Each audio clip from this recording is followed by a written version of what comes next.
মসজিদ মাল্টিমিডিয়া আছে, খুব ভালো সাউন্ড কোয়ালিটি, সাবস্ক্রাইব করে নেবেন, তাহলে নতুন গজলগুলো আপনারা এখান থেকে পাবেন।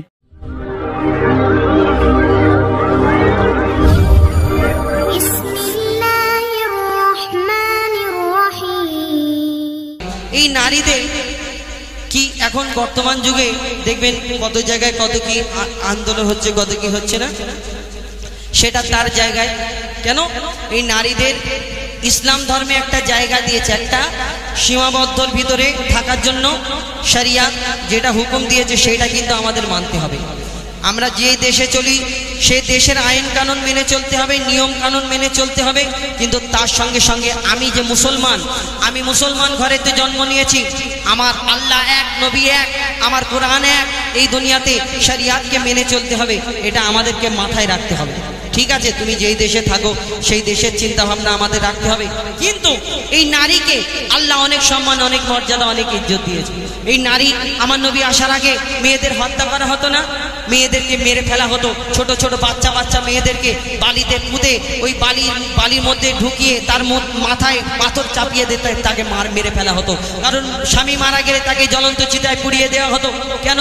তার বাপেরা চাইতো না আমার মেয়ে সন্তান হোক। সেই সময় পুরুষদের দাম বেশি ছিল, আর এক একটা পুরুষ তার কত দাসী থাকতো, যাকে ইচ্ছে বিয়ে করতো ছেড়ে দিত, যাকে ইচ্ছে রাখতো, এইরকম দাসী বানিয়ে রাখা হতো। কিন্তু কোনো বাপ কি চাইবে? আমি চাইবো আমার মেয়ে অন্যজনের দাসী হয়ে থাকুক? আমি চাইবো না, কিন্তু আমার দাসী আমি অন্যজনকে দাসী বানাতে চাইবো, এটা তো দুনিয়ার রীতিনীতি। তখন থেকে চলে আসছে দুনিয়াতে। সেই সময় ওই চিন্তা ভাবনাটা ছিল আমার মেয়ে অন্যজনের দাসী হয়ে থাকবে। বাবা তার আগে সবাই করে মেয়ে মেরে দে, আর এই দুনিয়াতে মেয়ে হবে না। এই নারীদের আল্লাহ অনেক সম্মান, অনেক মর্যাদা, অনেক ইজ্জত দিয়েছে। তো কবি ছন্দের মাধ্যমে এই নারীদের সম্পর্কে কিছু কথা সুরের মাধ্যমে তুলে ধরেছেন। এই নারীদের অনেক হক, অনেক মর্যাদা এটা আছে, আমরা জানি, আবার অনেকে জেনে বুঝে এই হকটা আদায় করি না। তো সেই সম্পর্কে কবি ছন্দের মাধ্যমে অতি মূল্যবান কথাই লিখছে, দেখুন। নারী জগতের জান রে, নারী আধা ঈমান রে, নারী জগতের জান রে, নারী আধা ঈমান রে, বলে গেছেন মোর দয়ার নবীজি করো নারীর সম্মান রে, বলে গেছেন মোর দয়ার নবীজি করো নারীর সম্মান রে। নারী জগতের জান রে, নারী আধা ঈমান রে, নারী জগতের জান রে, নারী আধা ঈমান রে, বলে গেছেন মোর দয়ার নবীজি করো নারীর সম্মান রে, বলে গেছেন মোর দয়ার নবীজি করো নারীর সম্মান রে। নারী জগতের জান রে, নারীকে কেউ কখনো নিজের গোলাম ভেবো না। ঠিক আছে, নারীর একটা জায়গা আছে, কিন্তু আমরা অনেকজনা কি করি? মারধর করি, অত্যাচার করি। গরিব মানুষের মেয়ে, শ্বশুর গরিব মানুষ, শালারা গরিব মানুষ, আমি মারি ধরি, আমার শ্বশুরা কিছু বলতে আসবে না। তুমি দুনিয়াতে মারছো পরের মেয়েকে ধরে, এই দুনিয়াতে তুমি মনে করছো কেউ কিছু বলার নেই। আল্লাহর ক্যামেরা চারিদিক থেকে চালু আছে। তুমি যদি অত্যাচার করো সেখানে সব বিচার হবে, সেখানে সব তোমার ভিডিও ফুটেজ তুলে ধরা হবে। এখানে কে চোর কে দোষী এই দুনিয়াতে সব যদি ভিডিও ক্যামেরার মধ্যে ধরা পড়ে যায়, তাহলে আল্লাহর ক্যামেরা কি হলো? আল্লাহর ক্যামেরা চারিদিকে চালু আছে এই দুনিয়াতে। কবি সেই সম্পর্কে আরো কি লিখছে, দেখুন।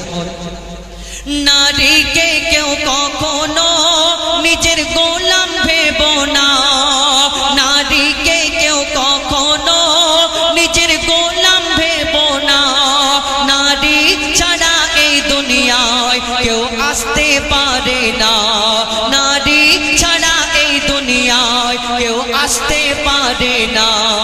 নারী যদি হয় মূর্খ পিছিয়ে যাবে সমাজ, নারী যদি হয় মূর্খ পিছিয়ে যাবে সমাজ। পুরুষের উন্নতিতে থাকে গো নারীদের হাত, পুরুষের উন্নতিতে থাকে গো নারীদের হাত। বলে রাব্বানা সুখ পাবে না, বলে রাব্বানা সুখ পাবে না, করলে নারীর অপমান রে।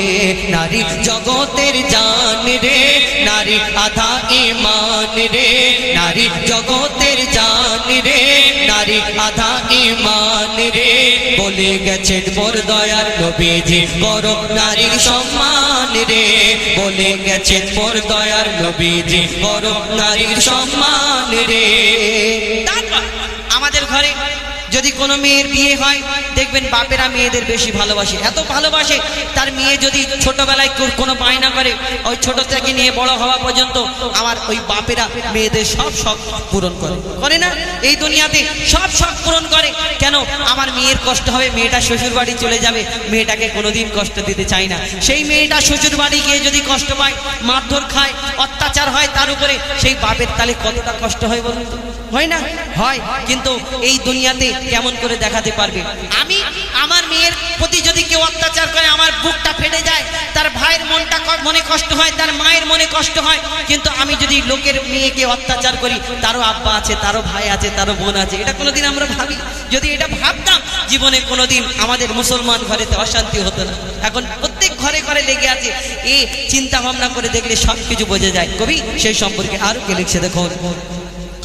মা বোন আমার ঘরের মেয়ে যদি শ্বশুর বাড়ি কষ্ট পায়, আমার ঘরের মেয়ে যদি শ্বশুর বাড়ি কষ্ট পায়, মা বাপের মনটা কাঁদে আর বুকটা ফেটে যায়, মা বাপের মনটা কাঁদে আর বুকটা ফেটে যায়।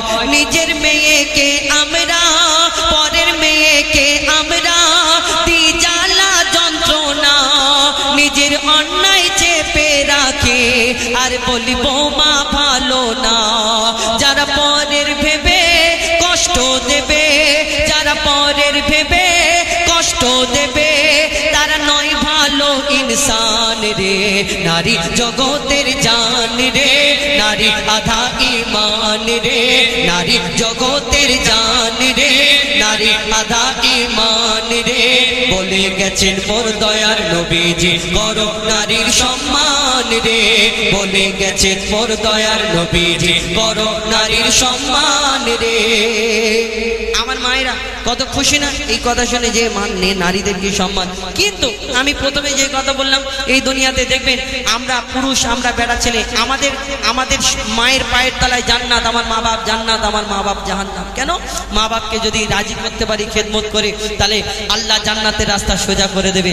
এই সন্তান, আমি বেটা ছেলে, আমি পুরুষ, আমার মা যতদিন বেঁচে থাকবে, আমি যতদিন বেঁচে থাকবো, আমার মায়ের খেদমতটা সারা জীবন করতে পারবো। কিন্তু একটা মেয়ে, একটা মহিলা কতদিন 16 বছর 17 বছর 20 বছর বিয়ে হয়ে যাবে, শ্বশুর বাড়ি চলে যাবে। অনলাইনে তো আর মা বাপের সেবা করা যাবে না, এখন ফোনের যুগ এই দুনিয়াতে না। তাহলে আমরা যে পুরুষ বেটা ছেলে এই মায়ের খেদমত করে করে জীবনটা যদি আমার শেষ হয়ে যায়, তাহলে আল্লাহ চাইলে রাজি খুশি যদি হয় আমার মা বাপ, তাহলে জান্নাতের রাস্তা আল্লাহ আমার জন্য সোজা করে দেবে। কিন্তু একটা মেয়ে, সে তো শ্বশুর বাড়ি চলে গেল, তাহলে তার জন্য এই অফারটা তাহলে পাবে না। কিন্তু না, সে যখন শ্বশুর বাড়ি চলে যাবে আল্লাহ তার জন্য আর একটা রাস্তা খুলে দেয়। তার স্বামী এই দুনিয়াতে তার স্বামীর খেদমত করে তাকে যদি রাজি করে নিতে পারে, আল্লাহ তার জন্য সেই দিনে রাস্তা খুলে দেবে। কিন্তু এখন ডিজিটাল যুগ, এখন ফোনেতে শর্ট ভিডিও, ওই আমাদের ছোট্ট ছোট্ট ভিডিওর মাধ্যমে আমাদের মুসলমানদের মাথা খেয়ে নিচ্ছে। আর আমরা এই ছোট্ট ছোট্ট ভিডিও দেখে নারীদের সমান সমান অধিকার, নারীরা এই করবে, নারীরা ওই করবে, তুমি জিন্স প্যান্ট পরবে, আমি কেন পড়তে পারবো না? আর যদি কচির বাপ না মনির বাপ কি বলে, যদি কচির বাপ বলে হ্যাঁ গো একটু পানিটা দাও না, আমাদের কিরকম মুখেতে কত সুন্দর মিষ্টি মধুময় ভাষা বলে, কেন তোমার হাত নেই, তোমার পা নেই, ওখানে গিয়ে নিতে পারো। এটা হয় না সাধারণত, আপনাদের এখানে হয়তো।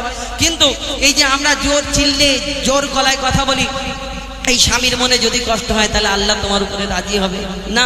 এই দুনিয়াতে এই স্বামীর প্রতি যদি আমরা যদি স্বামীর খেদমত করতে পারি আমার মা বোনেরা, তাহলে আল্লাহ রাজি হয়ে যাবে। কিন্তু এই দুনিয়াতে আমরা কি জোর গলায় কথা বলি, আবার বলি চোখে দেখতে পাও না, হাতে তোমার পায়ে খোঁড়া নাকি, পা এই চলে যেতে পারো না, এই কথা বলি।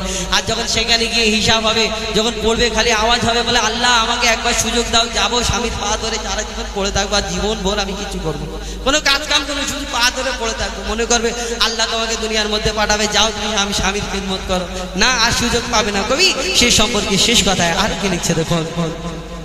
মা বোনেদের কাছে করি আমরা আবেদন, মা বোনেদের কাছে করি আমরা আবেদন, তোমার পিতা আর স্বামী পাবে সম্মান, ভালো হলে তোমার চাল চলন, তোমার পিতা আর স্বামী পাবে সম্মান। ভালো হলে তোমার চাল চলন, যতই থাক না তোমার আমল, যতই হও না পরহেজগার, মইদুল ইসলাম বলে যায় তোর সব কিছু বেকার। মইদুল ইসলাম বলে যায় তোর সব কিছু বেকার। কেন? স্বামীর মনে কষ্ট দিলে, স্বামীর মনে কষ্ট দিলে যাবি সোজা জাহান্নাম রে। নারী জগতের জান রে, নারী আধা ঈমান রে, নারী জগতের জান রে, নারী আধা ঈমান রে। বলে গেছেন মোর দয়ার নবীজি বড় নারীর সম্মান রে। বলে গেছেন মোর দয়ার নবীজি বড় নারীর সম্মান রে। নারী জগতের জান রে।